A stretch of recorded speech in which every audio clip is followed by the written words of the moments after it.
Hey guys, welcome back to my channel. This is Zero Gaming here, and today we are going through another Dissidia Final Fantasy Opera Omnia video where I'll be going through the upgrades that we got from the maintainers recently in Global. Alright, so starting off with the best upgrade for newer players is this one, this quality of life, where all allies that recruited will start their level at crystal level 70 and level 70 as well. And every summon that you recruited will also be raised to level 20. So the best thing about this is you don't have to waste your time farming the crystals and leveling everyone up, but it's a little sad for the summon part because you lose some of the older stage. Not that it's going to be a huge problem, but for newer players, we always want to appreciate the gem that we can get. Anyway, besides this, we also get some other quality of life improvement. One of them is where you can finally sort out the characters, filter out the characters according to what they can do. For example, you can see what we can see here. There's range attacker. There is lightning, thunder elemental unit. There's for example, I'm going to click one up here. It's brave save all.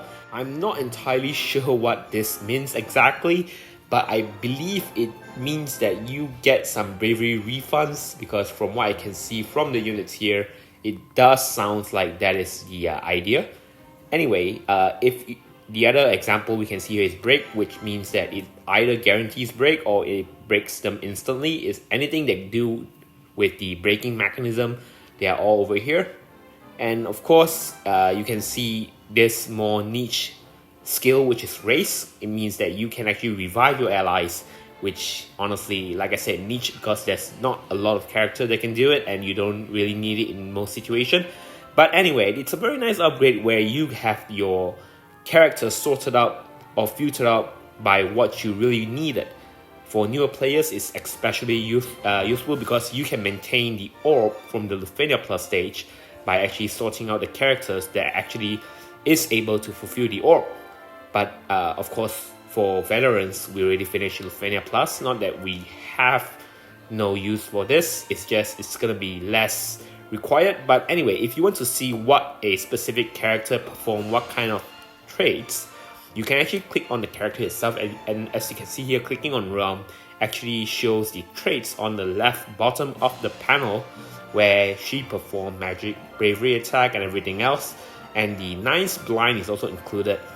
Do note that of course, if you fully max out a character, like for example I didn't max out Arden, then certain traits that he was supposed to have is not going to be shown here because he doesn't have his fully upgraded kit yet. So yeah, this is one of the examples. Also a really good QOL if you ask me.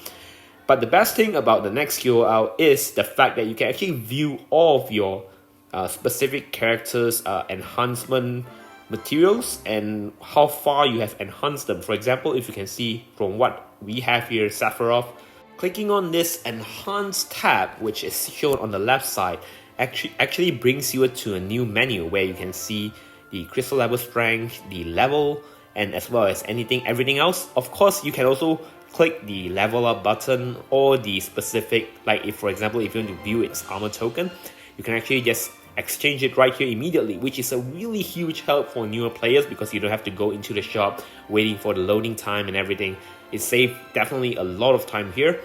And finally, the upgrade also included the fact where Mount Pass users actually finally get their double enhancement board upgrade, which now features 15,000 for a regular Mount Pass and 30,000 for premium Mount Pass. Again, if you're a newer player and if you are able to spare some cash, I do highly recommend going for the Mount Pass because the differences between having them and not having them is very, very huge, and the resources you can get from having them is just insane. And I'm just talking about the basic Mount Pass, not the premium one, so it's not really very expensive.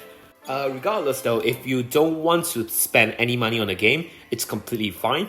And for newer players, you have a one-time use of the Mount Pass, the basic Mount Pass for free, which will go up to 30 days. And if you're using it, I highly recommend only to use it while the summon board is active, and try to keep it at a level where you can farm 2 consecutive summon board at the same time, because normally before a new summon board event is happening, there's always a boosted event for the older summon board.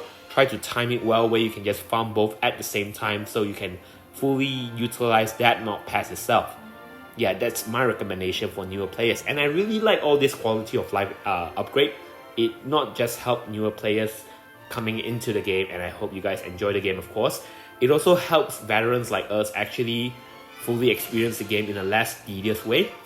So yeah, a really nice upgrade. I hope JP also gets some of the upgrade because all the upgrades that we're seeing in global here, JB doesn't get all of them. So I do hope that JP can also get them soon. And yeah, that's it about my video, a very short one. Thank you guys again for watching. I hope you enjoyed it as well. Let me know down in the comments what you guys think about this. Alright, and I'll see you guys tomorrow on Kane's event. Cheers, mate.